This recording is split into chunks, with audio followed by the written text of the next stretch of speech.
Selamat pagi para siswa. Hari ini kita akan belajar mengenai gelombang cahaya. Gelombang cahaya itu kita sudah pernah tahu, kita pelajari bahwa gelombang cahaya itu termasuk dalam gelombang elektromagnetik ya. Dimana gelombang elektromagnetik itu adalah hasil proses berantai pembentukan medan listrik dan medan magnet yang merambat ke segala arah. Nah, arah rambat tegak lurus terhadap medan listrik dan medan magnet seperti yang terlihat pada gambar ini ya. Oke, berikutnya sifat gelombang elektromagnetik itu apa saja? Yang pertama, tidak membutuhkan medium perambatan. Yang kedua, arah medan listrik dan medan magnet tadi saling tegak lurus, dan keduanya ini tegak lurus terhadap arah rambat gelombang seperti gambar di atas ya. Dan ini keduanya merupakan gelombang transversal. Yang berikutnya dapat mengalami pemantulan, pembiasan, interferensi, difraksi, dan polarisasi. Kita sebetulnya sudah pernah tahu apa itu pemantulan, pembiasan, interferensi, difraksi. Hanya mungkin yang kita belum tahu adalah mengenai polarisasi ya. Nanti kita akan pelajari di sini. Sifat yang berikut adalah tidak bermuatan sehingga tidak dipengaruhi atau disimpangkan oleh medan magnet maupun medan listrik. Yang berikutnya adalah kelajuan di vakum udara atau di udara itu besarnya 3 kali 10 pangkat 8 meter per detik. Nah, di sini ada spektrum gelombang elektromagnetik ya, di mana di sini ada urutan gelombang elektromagnetik dimulai dari frekuensi yang paling kecil sampai frekuensi yang paling besar. Jadi dia semakin ke kanan frekuensinya membesar sedangkan lambdanya mengecil. Dimulai dari pertama adalah gelombang radio, kedua gelombang TV, ketiga gelombang mikro, keempat gelombang inframerah, kelima cahaya tampak yaitu cahaya yang kita bisa lihat ya. Kemudian ultra ungu atau ultraviolet, sinar X, dan terakhir adalah sinar gamma.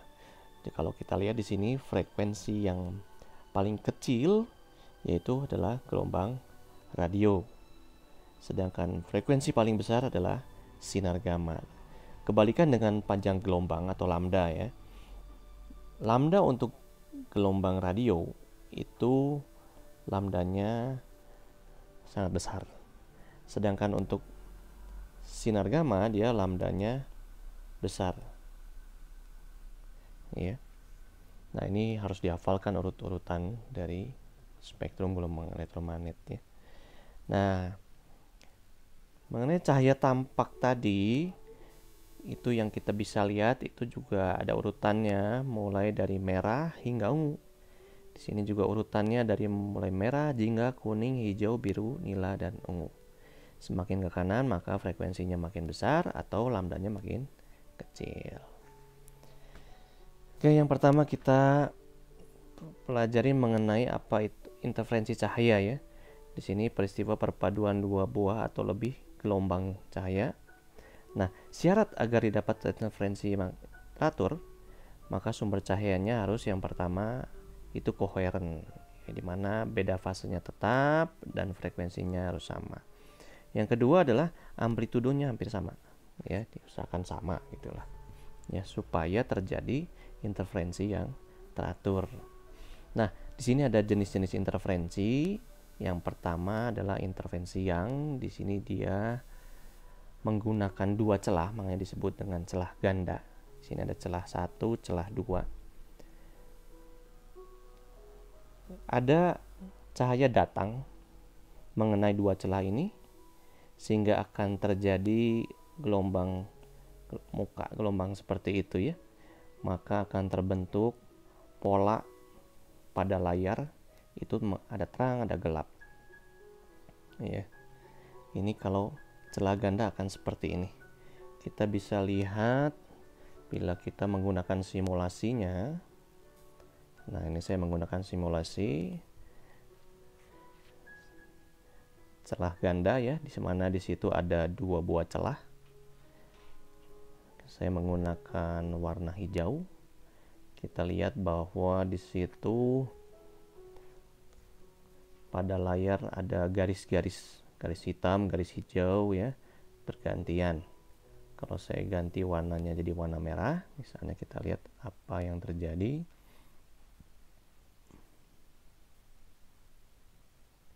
Nah, di layar juga akan terbentuk warna merah, hitam, merah, hitam. Hitam itu sebetulnya garis gelap ya.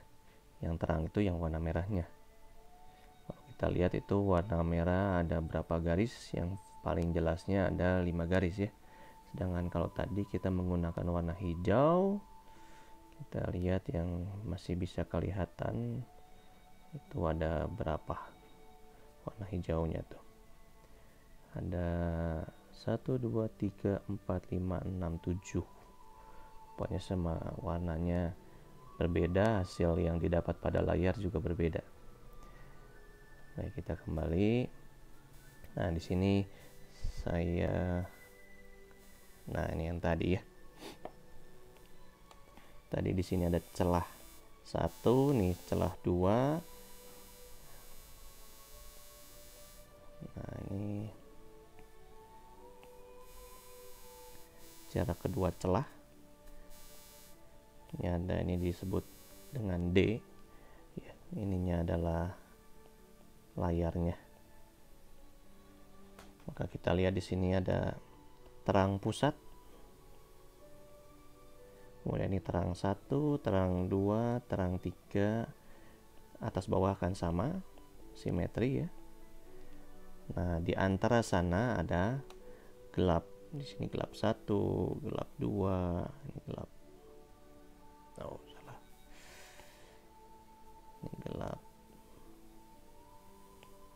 Gelap 1 mulai dari sini, ini 2, ini 3.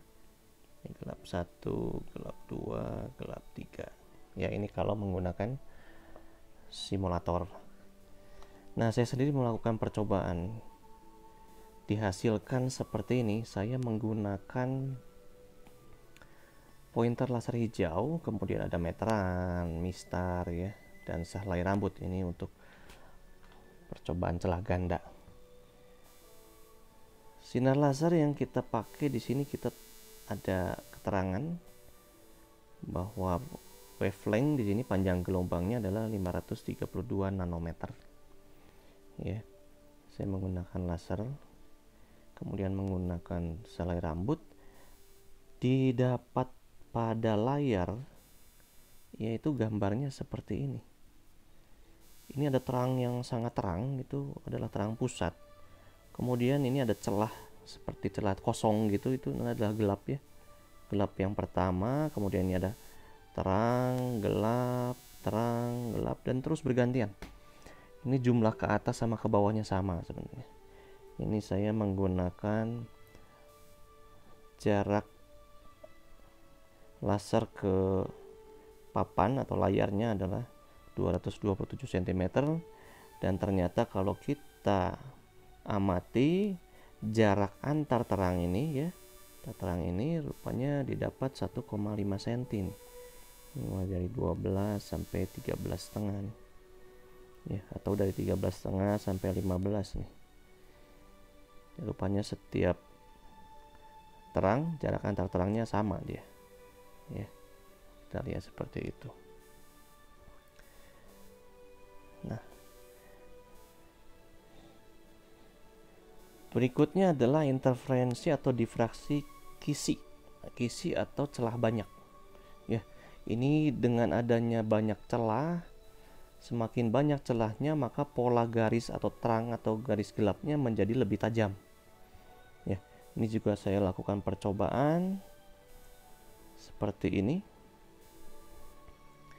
Ya, saya pakai jarak antara laser dengan layarnya 132 cm. Kemudian ini saya menggunakan kisi dengan ukuran 100 garis per milimeter. Ternyata di layar terbentuk pola titik-titik terang seperti itu. Yang paling terang tentunya ini terang pusat. Samping-sampingnya ada terang 1, kemudian berikutnya lagi ada terang 2, dan seterusnya. Kalau kita hitung, ternyata jarak antar terang ini kita ukur tepatnya. Nah, ini saya pakai mistar ya. Ini dari angka 10 sampai dari angka 20 sampai 27. 20 angkanya ini 27. Berarti jarak dari sininya adalah 7 cm. Nah, ini terjadi pola terang gelap seperti ini. Nah, kalau kita menggunakan rumus, apa aja sih rumus yang kita bisa dapat dari percobaan tadi? Sebetulnya untuk interferensi maksimum atau disebut dengan garis terang ke N kita turunkan gitu ya, maka kita akan peroleh rumus seperti ini, di mana D-nya adalah jarak antar celah, kemudian sin theta tadi adalah, nah kita lihat ini nih, itu sudut antara garis normal dengan garis yang membentuk interferensinya. Ya.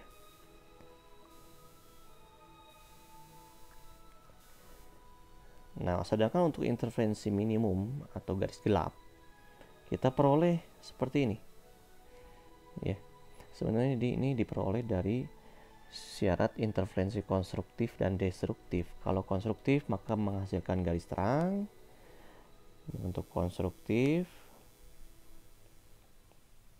kita tahu syaratnya, beda fasenya harus sama dengan N.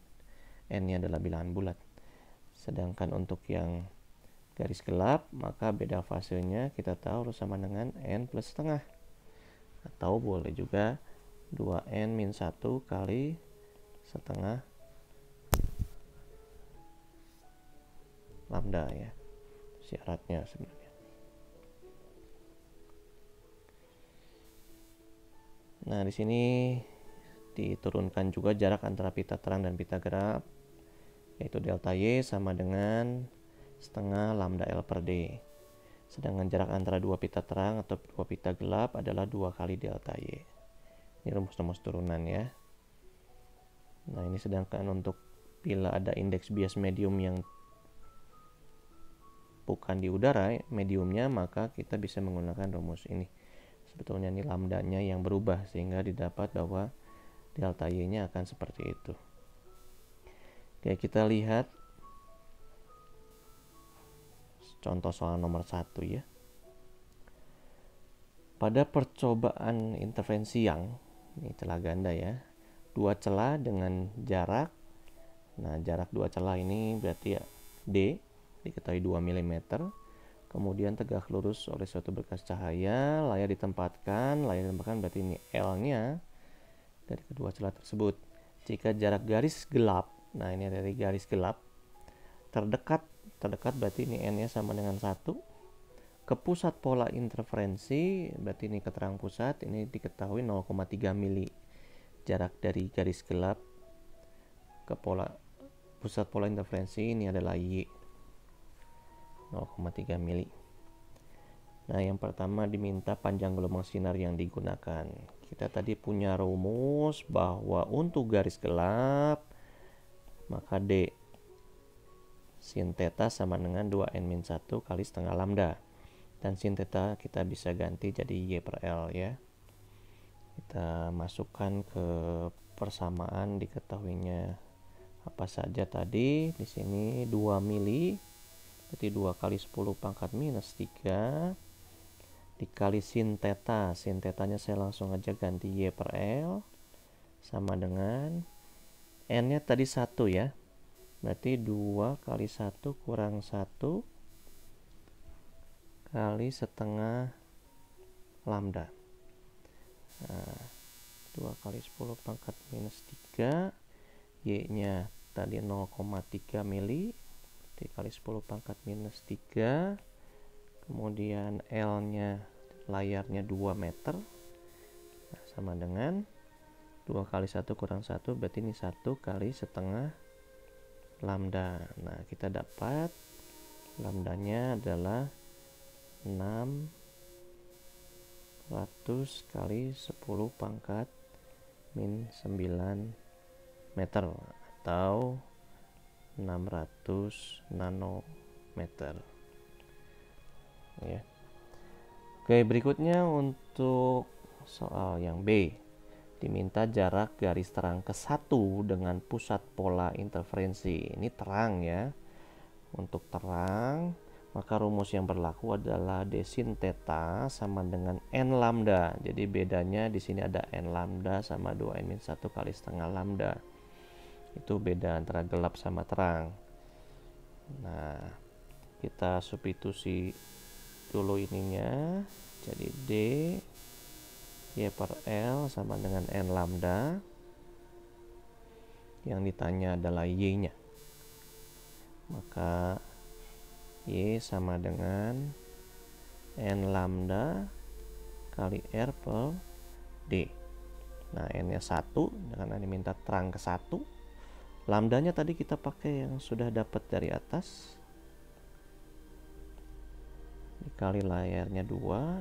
Jarak layarnya dibagi dengan D-nya 2 kali 10 pangkat min 3. Nah, kita hitung ya.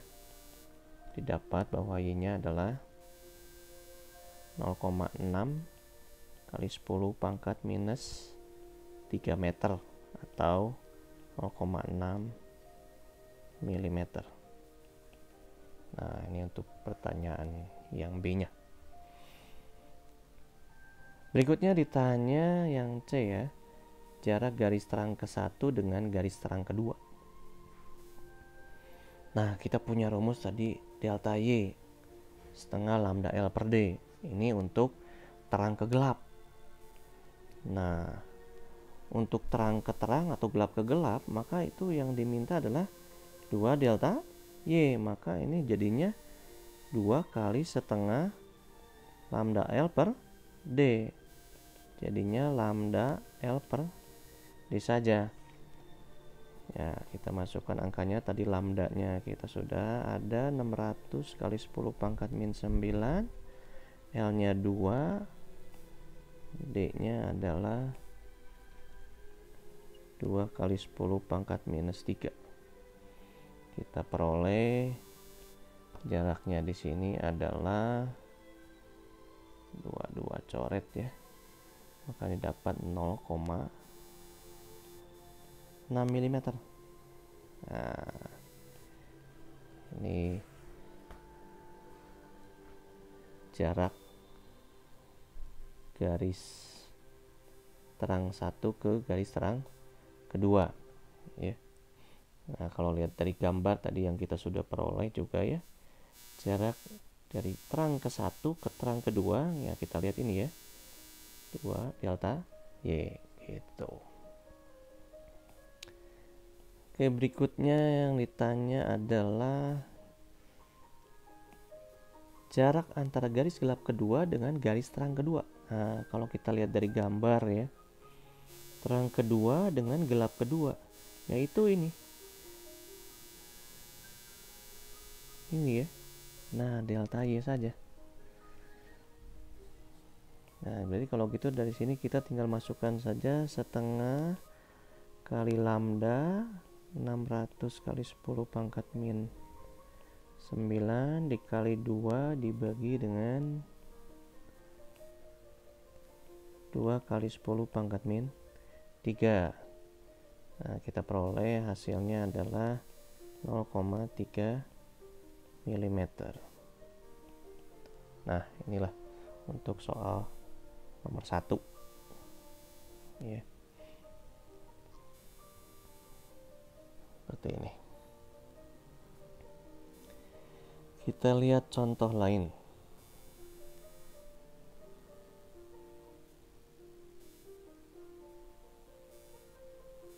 Kita lihat soal nomor 3 ya. Diketahui pada percobaan celah ganda, jarak pisah antara kedua celah di sini kita tahu adalah D. Kemudian bila panjang gelombang cahaya yang digunakan di sini berarti kita tahu lambdanya. Berikutnya hitung sudut pisah yang dibentuk oleh dua garis gelap berdekatan. Sudut pisah ini berarti adalah tetanya. Kita punya rumus. Nah, untuk garis gelap, yaitu D sin theta sama dengan 2n-1 kali setengah lambda. Karena kita mau cari tetanya, sudutnya, maka kita bisa ganti rumus ini menjadi sin theta sama dengan 2n-1 kali setengah lambda dibagi dengan D. Nah, karena di sini tetanya sangat kecil, mendekati 0 ya, maka boleh dianggap bahwa theta ini akan sama dengan sin tetanya. Maka rumus di atas bisa menjadi theta sama dengan 2n-1 kali setengah lambda per D. Nah, yang diminta adalah tadi sudut pisah dibentuk dua garis gelap berdekatan. Misalkan gelap 1 dengan gelap 2. Berarti kita hitung berapa theta 2, kemudian berapa theta 1, menggunakan rumus yang di atas ya. Kita masukkan 2 kali 2 kurang 1 kali setengah lambda dibagi D. Sedangkan theta 2 nya 2 kali 1 kurang 1 setengah lambda bagi D. Nah, dari sini kita selisihkan delta tetanya berapa. Kita hitung di sini 2 kali 2 4 kurang 1 3 per 2 lambda L per D dikurang dengan 1 per 2 lambda per D. Maka kita peroleh 3 per 2 kurang 1 per 2 adalah 1 ya. Jadi tinggal lambda per D saja. Nah, lambdanya tadi diketahui 600 nano, yaitu 10 pangkat min 9 dibagi dengan D nya 0,2 kali 10 pangkat minus 3. Nah, dari sini kita peroleh hasilnya adalah 3 kali 10 pangkat minus 3 radian ya, atau 3 mili radian. Ya, ini contoh soal yang kedua.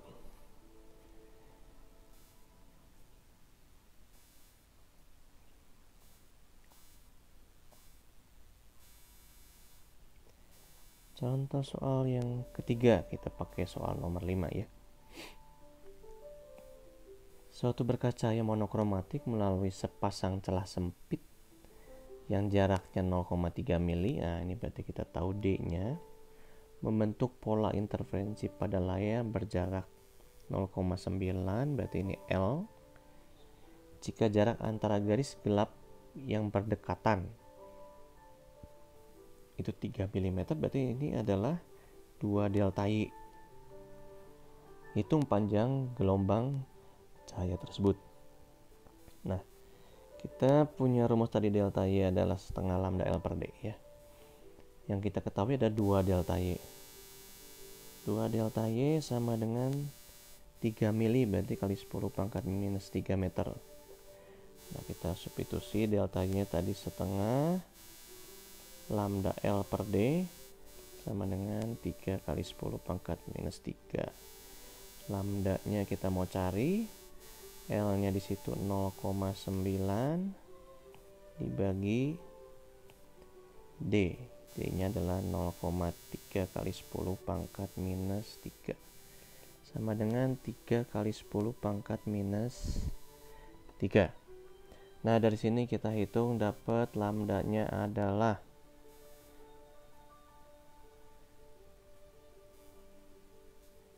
hitung ya, 3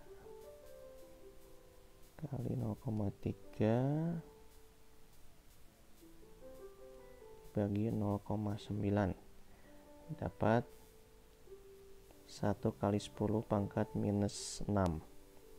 meter. Atau kalau kita mau ubah ke angstrom, berarti kita kali 10 pangkat 10, maka hasilnya 10 pangkat 4 angstrom ya. Di sini 1 angstrom sama dengan 10 pangkat 10 meter. Ya. Nah, ini contoh soal ketiga. Oke, kita coba latihan kalian sendiri ya. Kamu kerjakan soal yang belum dicoba adalah soal nomor 2 ya. Kemudian nomor 4. Dan kamu kerjakan juga latihan dari buku cetak halaman 175 nomor 1 sampai 6. Kemudian nanti kalian hasil kerjaannya dikumpulkan ya, sesuai dengan perintah yang saya sudah masukkan ke dalam sistem sekolah. Oke, cukup dulu materi untuk hari ini.